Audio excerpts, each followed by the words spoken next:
Guys Yamaha phasor version 2 এই বাইকটার প্রাইসটা আপডেট করা হয়েছে। সো আজকের ভিডিওতে এটা প্রাইস সম্পর্কে আমি আপনাদের ধারণা দিব, আর বিশেষ করে এই বাইকটা কোথা থেকে পারচেস করতে পারবেন সেটা জানাবো, কারণ এই বাইকটা অনেক জায়গায় অ্যাভেলেবল নাই। সো শুধুমাত্র ডিএনএস মোটরসে রয়েছে। সো আজকের ভিডিওতে বাইকটা সম্পর্কে আমি আপনাদের ডিটেলস ইনফরমেশন ধারণা দিব। সো অবশ্যই ভিডিওটি প্রথম থেকে শেষ পর্যন্ত কন্টিনিউ করুন। আমি রয়েছি আপনাদের সাথে আরাফাত কবির স্বরূপ। আপনারা দেখছেন কাবির ব্লগস বিডি। সো আর বেশি কথা না বাড়িয়ে চলুন মূল ভিডিও শুরু করা যাক। তার আগে বলে নিই, আপনি যদি আমাদের চ্যানেলে নতুন দর্শক হয়ে থাকেন তাহলে অবশ্যই আমাদের চ্যানেলটি এখনই সাবস্ক্রাইব করুন এবং পাশে আসা বেল আইকনটি প্রেস করে দিন। এবং অলরেডি যারা সাবস্ক্রাইব করে ফেলেছেন তাদেরকে থ্যাংক ইউ সো মাচ।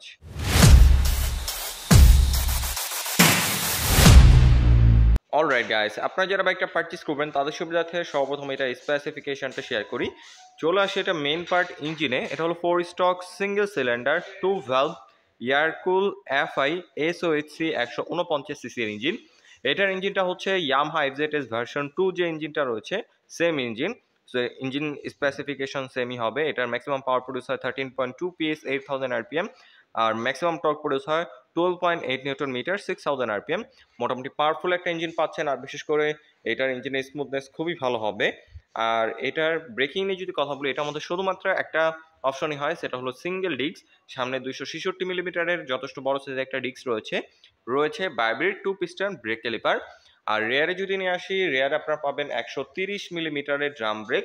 এখানে কোনো প্রকার ডিস্ক সিবিএস এবিএস এর কোনো অপশন নাই। সামনে ডিস্ক পেছনে ড্রামের অপশনটা পেয়ে যাবেন। আর টায়ার নিয়ে যদি কথা বলি, ওভারঅল ব্রেকিং কন্ট্রোল খুবই ভালো হবে এই সেগমেন্টের মধ্যে। আর এটা টায়ারটা হচ্ছে সামনে রাখা হয়েছে 100 সেকশনের সিএটের টিউবলেস টায়ার, যথেষ্ট ওয়াইড টায়ার রাখা হয়েছে, খুব কনফিডেন্টভাবে রাইড করতে পারবেন। আর রেয়ারে যদি নিয়ে আসি, রেয়ার টায়ারটা পেয়ে যাবেন 140 সেকশনের সিএটের টিউবলেস টায়ার। রেয়ার টায়ারটা খুবই ওয়াইড, আপনারা খুব কনফিডেন্টভাবে টুকটাক কর্নারিং করতে পারবেন, হার্ড ব্রেক করতে পারবেন, টায়ারটা স্কিড করবে না। বিশেষ করে যেহেতু সিএটের টায়ার রাখা হয়েছে, সিএটের টায়ারগুলো বাংলাদেশের রাস্তার জন্য খুবই উপযোগী, আপনারা খুব কনফিডেন্টভাবে রাইড করতে পারবেন। আর সাসপেনশন নিয়ে যদি কথা বলি, এটার সাসপেনশন রাখা হয়েছে সামনে telescopic suspension. FZS version 2 version 3 মতোই সেম সাসপেনশনটা আপনি এখানে পেয়ে যাচ্ছেন। ইয়ামাহা মেনশন করে দিচ্ছে, দেখতে পাচ্ছেন এখানে। আর মাডগার্ডের ডিজাইনটা ম্যাট ফিনিশিং রাখা হয়েছে, গ্রে ম্যাট। আর রেয়ার সাসপেনশন নিয়ে যদি কথা বলি, এখানে আপনারা পাবেন 7 স্টেপ অ্যাডজাস্টেবল মনোশক সাসপেনশন। এই সাসপেনশনটাও ইয়ামাহা এফজেডএস ভার্সন 2 মতো সেম টু সেম, কোনো প্রকার পরিবর্তন আপনারা পাবেন না। আর সিটটা যদি দেখাই, সিটটা টুইন স্পোর্টি সিট, খুবই কমফোর্টেবল সিটিং পজিশন। এটার ফেজার লাভার যারা রয়েছেন, ফেজার যারা বাইকটা রাইড করছেন, তারা এটার ইউজার রিভিউ খুবই পজিটিভ দিছে। এটার সিটিং কমফোর্ট খুবই ভালো। এটার সিট হাইট হচ্ছে মাত্র 790 মিলিমিটার। সো 5 ফিট 1-2 মতো যারা আছেন তারা খুব ইজিলি বাইকটাকে রাইড করতে পারবেন, খুবই কমফোর্টেবল সিটিং পজিশন এটার। আর এটার পিলিয়ন যে রয়েছে সেও খুব কমফোর্টেবল ভাবে বসতে পারবে। পিলিয়নের জন্য দেখতে পাচ্ছেন খুব সুন্দর ডিজাইনের একটা স্পোর্টি গ্রাবলি দিয়ে দিছে। আর টেল প্রোফাইল থেকে যদি এখন একটু দেখাই, এখানে টেল লাইটটা পুরোপুরি হ্যালোজিং রাখা হয়েছে। হেডলাইট, টেল লাইট, ইন্ডিকেটর লাইট সম্পূর্ণ হ্যালোজিং প্যাকেজ, কোনো প্রকার এলইডি রাখা হয় না এখানে। এবং ইন্ডিকেটরটা দেখছেন ফ্লেক্সিবল হ্যালোজিং ইন্ডিকেটর। এখন যদি এটার এক্সজস্ট ওয়েভটা দেখাই, এক্সজস্ট ওয়েভটাও এফজেডএস ভার্সন 2 মতো সেম টু সেম দেখতেই পাচ্ছেন। এটার সাউন্ডটা খুবই স্পোর্টি, বাইকটা যখন রাইড করবেন তখন আপনারা এটার সাউন্ডটা ফিল করতে পারবেন। আর এটার ফুটরেস হিসাবে পেয়ে যাচ্ছেন রাইডার এবং পিলিয়নের জন্য অ্যালুমিনিয়ামের ফ্লেক্সিবল ফুটরেস। এই ছোটোখাটো জিনিসগুলো ইয়ামাহা সবসময় প্রিমিয়াম কোয়ালিটির দিয়ে থাকে। সো আপনারা যখন ফিজিক্যালি দেখবেন তখন এটা বিল কোয়ালিটিটা বুঝতে পারবেন। এখন যদি এটার ফ্রন্ট লুক নিয়ে কথা বলি, ফেজারের ফ্রন্ট লুকটা খুবই বাল্কি, আপনারা সবাই জানেন। দুইটা হেডলাইট রাখা হয়েছে এখানে, এখানে হ্যালোজিং রাখা হয়েছে, চাইলে আপনারা এখানে এলইডি লাইটে ইনস্টল করতে পারবেন। আর এটা সিট হাইটের জন্য মোর দ্যান এনাফ, এবং টুকটাক হাইওয়ে রাইড করতে পারবেন, যথেষ্ট পাওয়ারফুল আলো প্রোভাইড করে এটার। আর এটার কালার কম্বিনেশনটা দেখতে পাচ্ছেন, ব্ল্যাক কালারটা আমার সামনে রয়েছে, এটার মধ্যে রেড কালারও হয়, কিন্তু বর্তমানে ডিএনএস মোটরসে এটার একটা কালারই অ্যাভেলেবল রয়েছে। তাই যারা বাইকটা পারচেস করবেন, বাই কালারটা খুঁজতেছিলেন, অবশ্যই ডিএনএস মোটরসের সাথে যোগাযোগ করে ফেলুন। আমি তাদের ডিটেলস ইনফরমেশন ভিডিও ডিসক্রিপশনে দিয়ে রেখেছি। আর এখানে দেখতে পাচ্ছেন ফেয়ারিংটা খুবই বাল্কি, এটার গ্রাফিক্সটাও খুবই সুন্দর রাখা হয়েছে। আর এখন যদি এটা ফুয়েল ট্যাঙ্কটা দেখায়, ফুয়েল ট্যাঙ্কটা দেখতে পাচ্ছেন পুরোপুরি শাইনিং ব্ল্যাক এবং গ্রিন কালার একটা কম্বিনেশন রয়েছে এই সাইডে।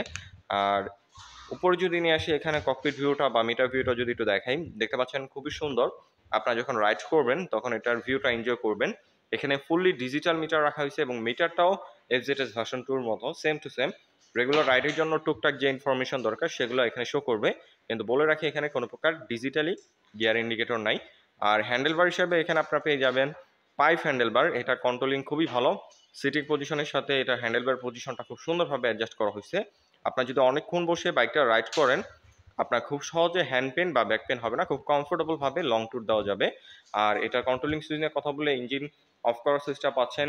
আর কোনো প্রকার লাইট অন অফ করার সুইচ নাই, আফটার মার্কেট আপনাদের একটা লাইট অন অফ করার সুইচ ইনস্টল করতে হবে। এবং নিচে যদি নিয়ে আসি, এখানে সেলফ রয়েছে।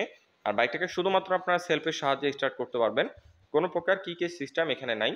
আর এই সাইডে যদি নিয়ে আসি, পাসিং সুইচ, হাই বিম, লো বিম সুইচ, ইন্ডিকেটর এবং হর্নের যে বেসিক সুইচগুলো দরকার সেগুলো এখানে অ্যাভেলেবল রাখা হয়েছে। আর সুইচের বিল কোয়ালিটিও যথেষ্ট প্রিমিয়াম কোয়ালিটি রাখছে। ইয়ামাহা বিল কোয়ালিটি নিয়ে কোনো প্রকার কম্প্রোমাইজ করে নাই। ইয়ামাহা সম্পর্কে তো আপনারা সবাই অবগত আছেন, ইয়ামাহা খুবই রিলায়েবল একটা ব্র্যান্ড, তারা কখনোই বিল কোয়ালিটি নিয়ে কম্প্রোমাইজ করে না। সো বড় বড়ের মতো এটা বিল কোয়ালিটিও আপনারা প্রাইস সেগমেন্টের মধ্যে বেস্ট পাচ্ছেন। বাইকটা যখন রাইড করবেন তখন আপনাদের একটা প্রিমিয়ামনেস ফিল হবে।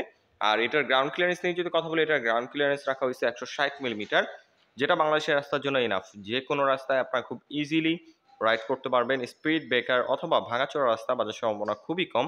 এবং এখানে আপনারা সিঙ্গেল না, ডুয়েল হর্ন পেয়ে যাচ্ছেন। সো আপনাদের আর এক্সট্রা হ্যাসেল নিতে হবে না, আফটার মার্কেট কোনো প্রকার হর্ন আপনাদের ইনস্টল করতে হবে না। আর এখানে দেখতে পাচ্ছেন বিল্ট ইন বাম্পার রয়েছে, যেটা বর্তমানে অনেক বড় বড় ব্র্যান্ডের বাইকেও কস্ট কমানোর জন্য দিচ্ছে না, কিন্তু ইয়ামাহা তাদের প্রত্যেকটা বাইকের সাথে এই বাম্পারটা দিয়ে দিচ্ছে। যে একটা বাম্পার ইনস্টল করতে গেলে 1000 থেকে 1200 টাকা মতো চলে যায়। সো এই এক্সট্রা হ্যাসেলটা আপনাদের আর নিতে হবে না। প্রত্যেকটা বাইকের সাথে, ইয়ামাহার প্রত্যেকটা বাইকের সাথেই তারা বিল্ট ইন বাম্পার দিয়ে দেয়। আর এখন যদি এটা ওয়েট নিয়ে কথা বলি, এটা ওয়েট হচ্ছে 137 কেজি। বাইকটা অনেক বাল্কি মনে হলেও এটা অতটা ভারী না। এটা ওয়েট ডিস্ট্রিবিউশন খুব সুন্দরভাবে করা হয়েছে, মনে হবে না যে বাইকটা সামনে ভারী পেছনে হালকা। খুব সুন্দরভাবে এটা ওয়েট ডিস্ট্রিবিউশন করা হয়েছে, আপনার খুব স্টেবলভাবে হাইওয়েতে ওভার স্পিডে রাইড দিতে পারবেন। আর যারা শর্ট হাইটের মানুষ রয়েছেন তাদের জন্য একটা ফেজারটা ভালো চয়েস হতে পারে, কারণ শর্ট হাইটের মানুষরাও বাইকটাকে ইজিলি কন্ট্রোল করতে পারবে, কারণ সিটটা খুবই নিচু। 5 ফিট 1-2 মতো হলেই বাইকটা রাইড করা যাবে। আর এটার ওয়েট সম্পর্কে তো বললাম, 137 কেজি এটা ওয়েট। আর এটার ফুয়েল ট্যাঙ্ক ক্যাপাসিটি হচ্ছে 12 লিটার। ফুয়েল ট্যাঙ্কের শেপটা একদম ভার্সন 2 মতোই, এফজেডএস ভার্সন 2 মতোই। সো এটার ফুয়েল ট্যাঙ্ক ক্যাপাসিটিও সেম 12 লিটার, যার থেকে আপনার অ্যাভারেজ পার লিটার ফুয়েলে মাইলেজ পেয়ে যাবেন 40 থেকে 45 মতো অ্যাভারেজ, যেটা এই সেগমেন্ট চিন্তা করলে ঠিকঠাক আছে, মাইলেজও বেস্ট। তাই আপনারা যারা ফেজার বাইকটা পারচেস করতে যাচ্ছেন, এই বাইকটা খুঁজতেছিলেন, কারণ এই বাইকটা অনেক জায়গায় অ্যাভেলেবল নাই, শুধুমাত্র ডিএনএস মোটরসে এখানে অ্যাভেলেবল রয়েছে। আপনারা চাইলে তাদের সাথে যোগাযোগ করে বাইকটা পারচেস করে নিতে পারবেন।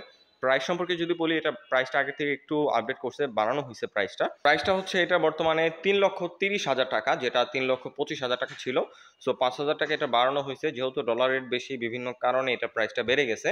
তাই আপনারা যারা শুধুমাত্র ফেজারটা খুঁজতেছিলেন, ফেজার লাভার যারা রয়েছেন, তারা অবশ্যই ডিএনএস মোটরসের সাথে যোগাযোগ করে ফেলুন। আর অফিসিয়ালি এর মধ্যে কোনো প্রকার ক্যাশব্যাক অফার নাই, এবং শোরুম থেকেও কোনো প্রকার ক্যাশব্যাক অফার নাই। 3,30,000 টাকা দিয়ে বাইকটা পারচেস করতে হবে। সো আমি ডিটেলস ইনফরমেশন ডিএনএস মোটরসের ডেসক্রিপশনে দিয়ে রেখেছি, অবশ্যই আপনারা যোগাযোগ করে নেবেন। আর ডিএনএস মোটর যেহেতু ইয়ামাহার একটা অথরাইজড শোরুম, তাদের কাছ থেকে বাইকটা পারচেস করলে পেয়ে যাবেন 9টা সার্ভিসের প্যাকেজ, যার মধ্যে থাকবে 5টা ফ্রি সার্ভিস এবং 4টা পেড সার্ভিস এবং 2 বছরের ইঞ্জিন ওয়ারেন্টি। সো আপনারা অবশ্যই ডিএনএস মোটরসের সাথে যোগাযোগ করে ফেলুন। আই হোপ আজকের ভিডিওতে বাইকটা সম্পর্কে আমি আপনাদের ডিটেলস ইনফরমেশন ধারণা দিতে পেরেছি। যদি ভিডিওটা ভালো লেগে থাকে তাহলে অবশ্যই ভিডিওতে একটি লাইক দিন, এবং পরবর্তীতে কি নিয়ে ভিডিও দেখতে চান তার জন্য অবশ্যই একটা কমেন্ট করুন, এবং আমাদের চ্যানেলে নতুন দর্শক হয়ে থাকলে অবশ্যই আমাদের চ্যানেলটি এখনই সাবস্ক্রাইব করুন। তো আজকের মতো আমি এখানে বিদায় নিচ্ছি, দেখা হবে পরবর্তী কোনো ভিডিওতে। সে পর্যন্তই ভালো থাকুন, সুস্থ থাকুন, আসসালামু আলাইকুম।